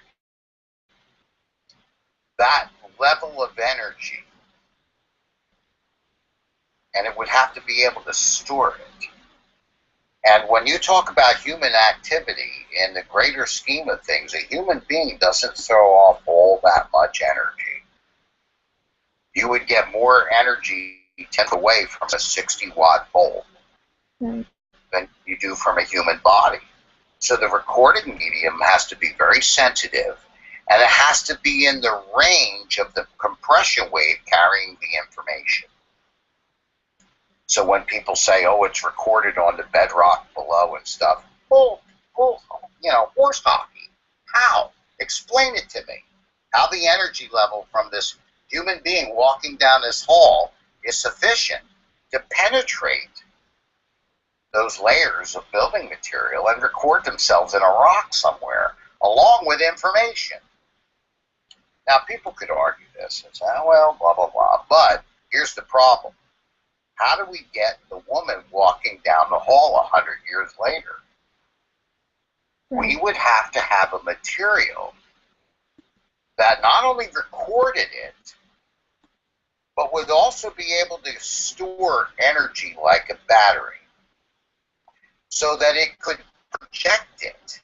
The material would also have to be able to transmit it like an antenna or project it like a light beam to a specific geometric location in that house and project it to a point with extreme fidelity to where you actually get an image that might be recognizable from a photo. A full three-dimensional image of that information, which we don't have even today, Danielle. Right. We can play games with optics and do things with holograms, but we still don't have a three-dimensional exact reproduction of the recording. And it would have to be projected in that spot in the hallway with enough energy to make it manifest to a level where it would be recognizable.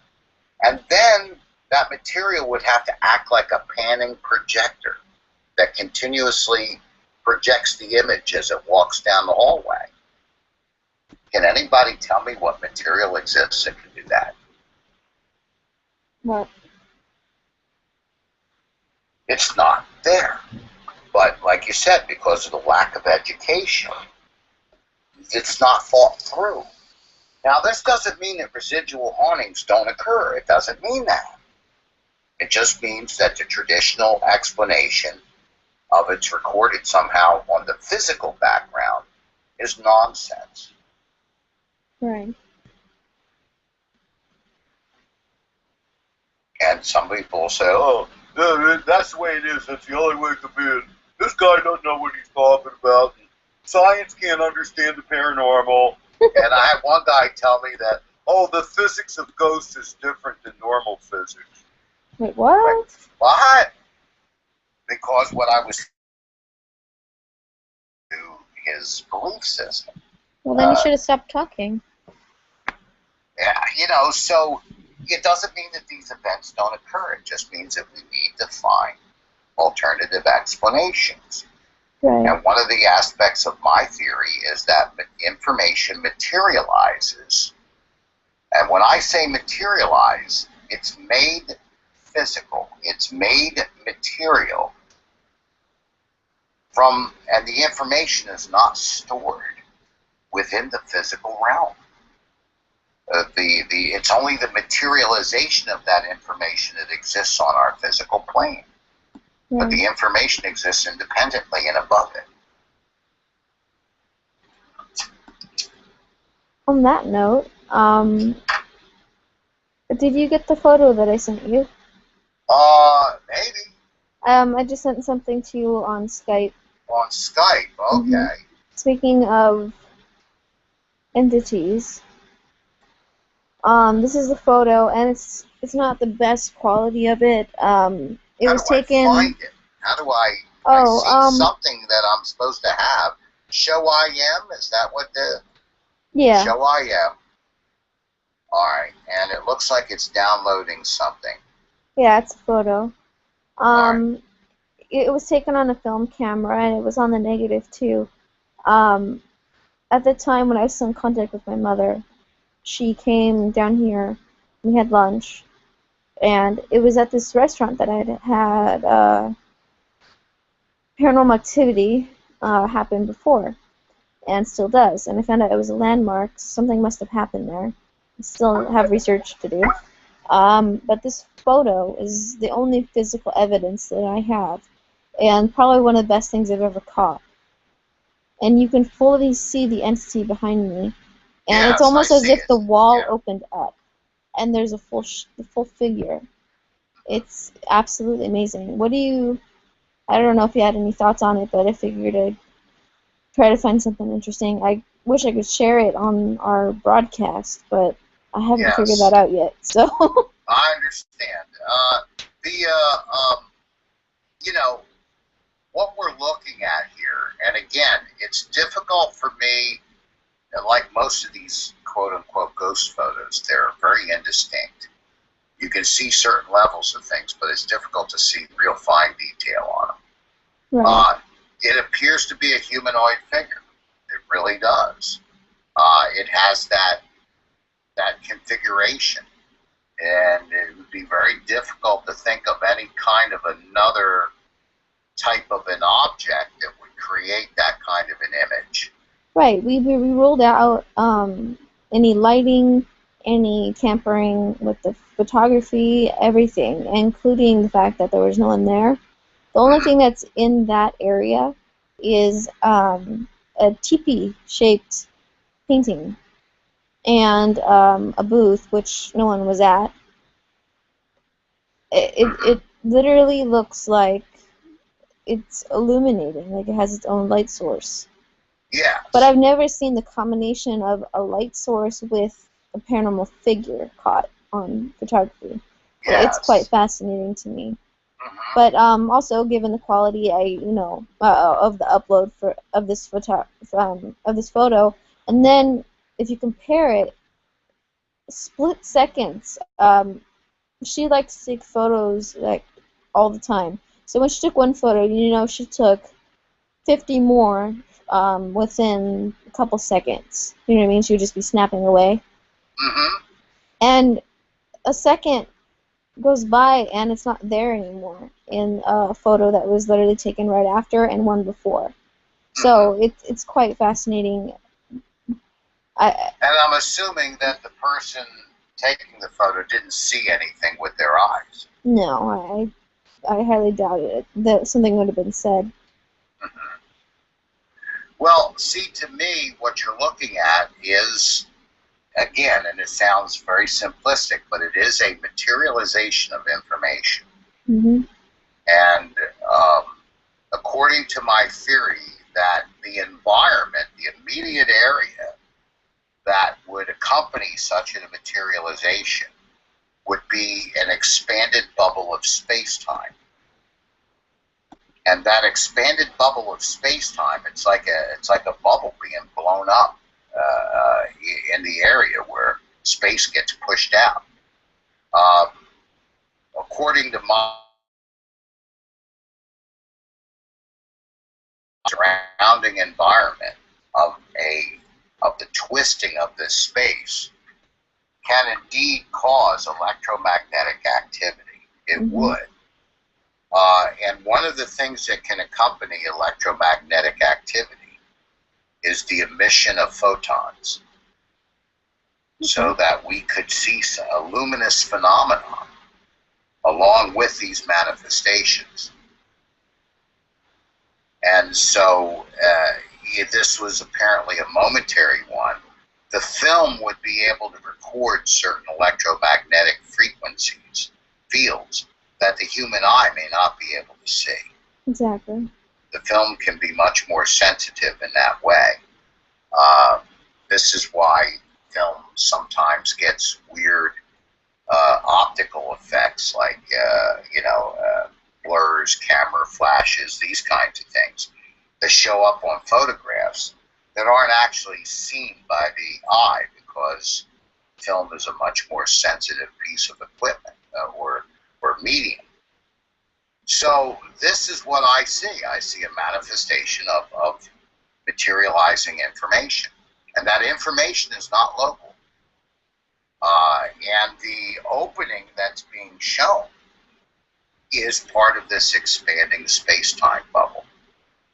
Now, why it actually looks that particular way is difficult to say, uh, but it fits the general description of, a super geometric event, so to speak. I've had many people look at it, so but a lot of them, they don't know anything about the paranormal or they just find it fascinating. So it's good to hear that I'm not crazy, essentially. But Well, yeah, if we take a look at it pragmatically, and again, if we look at it from a scientific perspective, we are looking at a coherent pattern of information hmm, that has taken on a physical form, right. essentially is materialized. Uh, and it also dematerialized in a flash, so to speak. And we know that these things occur in nature. We have such a thing that's called virtual particles that do this exact same thing. They emerge out of literally the background and then they disappear just as quickly. Right. Physicists call them virtual particles because that's the only way they can excuse how they seem to violate the conservation laws, that matter and energy can neither be created nor destroyed. Their excuse is that because they exist so briefly, that they don't violate the laws of normal matter and energy, which is just a poppycock story. It's just something that they have to say because they have to give some sort of explanation on how energy could be emerging from nothing. Right. Uh, so, yeah, and they could occur in a flash because virtual particles do the same thing. Now, what's interesting about virtual particles is they have an information pattern also. And just like the residual haunt, the excuse that they're somehow stored on the background fabric of space-time doesn't make any sense. Right. So this information just comes out of nowhere and it disappears just as quickly. So to me, there's a very strong tie, to this supergeometric theory in some areas of known physics as well. It's kind of spooky. Well, it is. I mean, considering the person that was taking the picture and me with them. Have you ever heard of people feeling drained by being near another person, or emotional vampires, or... Oh, yeah, I've heard all that. Yeah, I mean, there's something to the psychological part of that in the way that they behave and the energy that they give out, the feeling and the way, how they are overall, that people can feel without having to have any ability at all, just the way they are, and the heaviness of them. And I've had a lot, if not most, of my paranormal experiences while being with them. Not necessarily being like in the same room, but while living with them, while growing up with them. And I think that's why a lot of the negative was drawn toward me, was because of the environment I was surrounded by, the people and the energy, the type of energy that was given out. I mean, so it's not really surprising, but that's the first time I've been able to fully catch something as obvious as that. You know what I mean? Most of the time, I mean, ghosts aren't stupid. Demons aren't stupid. They will try to avoid the spotlight unless they really want to be in it. You know what I mean? It's not easy to catch a lot of these personal experiences with limited amount of technology. You know what I mean? I'm not taking pictures every 5 seconds around me. Yes, but it was truly... or less, so to speak, yeah. Yeah. Where was this taken? This was at Anita's Mexican restaurant, and it's on Pacific, or is it Coast Highway? And we live in Oceanside, California, so North San Diego County. And there's 2 Anitas, and I think this is like the original. And outside it has a plaque, and it's a landmark, apparently. I'd love to learn more about it. I'm backed up on research, but every time I've gone there, something has happened. Almost every time. And that's one of the more significant ones. It's truly fascinating. That's why I really do believe what you're talking about with residual hauntings, and we're talking about traumatic events or a specific type of energy, negative energy, powerful, strong kind of thing. Something must have happened there, because that's a lot to catch. That's a pretty good manifestation. It almost looks like somebody wearing an old style Victorian dress. Yeah, that, or with like the shoulder pads. Remember those days? That's what it also reminds me of. Yeah, that frill that would stick up and crest up over the shoulder. Yeah. It's hard to tell again because it's grainy and it's difficult to see any kind of detail, which is why these kinds of photos can be quite frustrating. Well, it's actually a lot more clear. The only reason why it looks like that is because I took it with my old cell phone to post it. So the original I have lying around here, and I'd love to send it to you if I had a scanner. It would be a lot easier to see. Less grainy. And I think I have the negative as well, which is quite fascinating. The essential part of this theory is that we get an expanding bubble of space-time. that information materializes within inside of it. Right. And it doesn't always, the information doesn't always materialize. What you have is what I call secondary and primary paranormal effects. And the secondary effects are the changes to the local environment that bring about the conditions necessary for the materialization of information, which is a primary paranormal effect. What's often observed as paranormal activity is only secondary effects. It's these changes to the surrounding environment, whereas a primary effect is the full, in other words, something has gone the complete route, so to speak. It's gone the complete distance. Most of the time it doesn't. It only goes partially, in that way. And as we can see in this particular instance, it does indeed look like the figure is enveloped in some sort of an opening. Right. That isn't physically in the wall. As far as I can tell, there's no opening in that wall unless that's a doorway or something. Yeah. Getting in a booth along the window side where you enter, and there's where you walk in the door, and to the right there's the kitchen, and it's an open, no door necessarily, just an open area. And that is an opening in the wall that I'm seeing. To the right of where you see, though, that's the thing. Where that's located and where the opening is, it's technically covering where the wall is, where that booth is also. So what looks like a pointed type of a black area right above the figure's head, is that an opening in the wall? Let me check that, because for some reason I don't believe so. I know the positioning of that place really well, and I think what it is there's a, like I said, there's like a teepee / triangle framed painting behind it. Okay. Yeah, and it's got like a tribe on it or something, or I don't really, I didn't, it's really weird.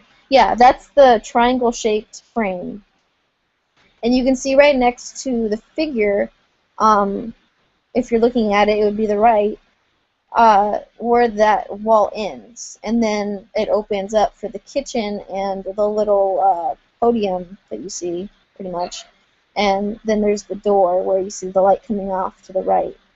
Now, David Roundtree would say that what we're looking at is the interior of the mouth of an Einstein-Rosen bridge. And that could well be true. It's just, I've never seen anything like this, especially in stuff that I've caught. It's extremely unusual. It's very rare to see something like this. Yeah. Certainly. But,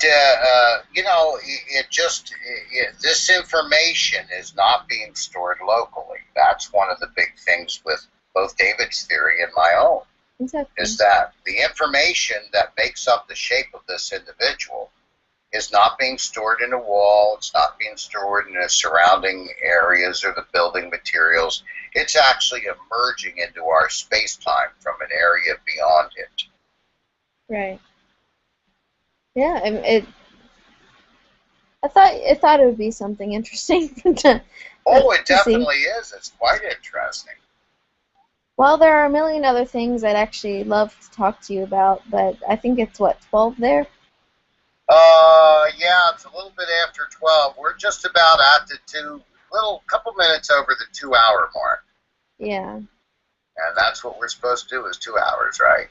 Actually, it's as long as you want, but I figure it's never as long as I want.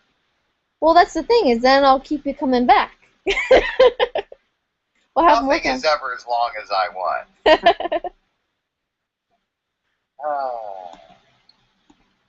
So, that'd be, we can get together again and talk some more sometime down the road. Yeah, that'd be great. There's, as far as I know, this is going to be kind of as I get guess. So far, it's been every 2 weeks because the first show was 2 weeks ago. Uh-huh. So if you'd like to come back next week, or we can, if you're ever free, just message me. Maybe we can just do this again. Okay. Okay? Because it All doesn't right. have to be on a Sunday. The only reason is I want to keep some consistency to the main show. Yes. For like every 2 weeks or so, and then have shows in between for those that either can't make it, or if we're just talking, why not record it? I mean, there's Yeah. a lot of valid and very useful information. Might as well talk about it and broadcast it. So, I really, I, sorry, it's getting late. I really appreciate you coming on, and it's been a pleasure. And I hope to see you on again, and hopefully soon. Like I said, just message me. We need to talk more anyway, Yes. was especially about all this. Let me announce so people can find all your information. The book is called Beyond the Cosmic Veil. Behind the cosmic veil. Beyond. I'm sorry. I'm literally that tired. Um, Behind. Behind the Cosmic Veil. Yes. Beyond the cosmic veil is actually an astronomy book. You know what's weird is because I probably have seen that in the last couple months, and that's probably why I said it. Uh-huh. Uh-huh. Okay, well, the Cosmic Veil, veil.com, cosmicveil.com. You can go there and you can purchase the book. You can read about it, and hopefully you'll find this information as useful and important as we do. And I'm hoping that whoever's listening will take that into consideration. Hopefully there's some paranormal investigators listening to this show, and we'll hopefully, get some motivation. And keep, There you go. You yeah, never can tell who you're going to aspire. yeah, exactly. And knowing you and knowing how much I enjoy talking to you, we will definitely do something again and soon. All right, So Danielle. I'm gonna stop the broadcast. It's been a pleasure, and good night, guys.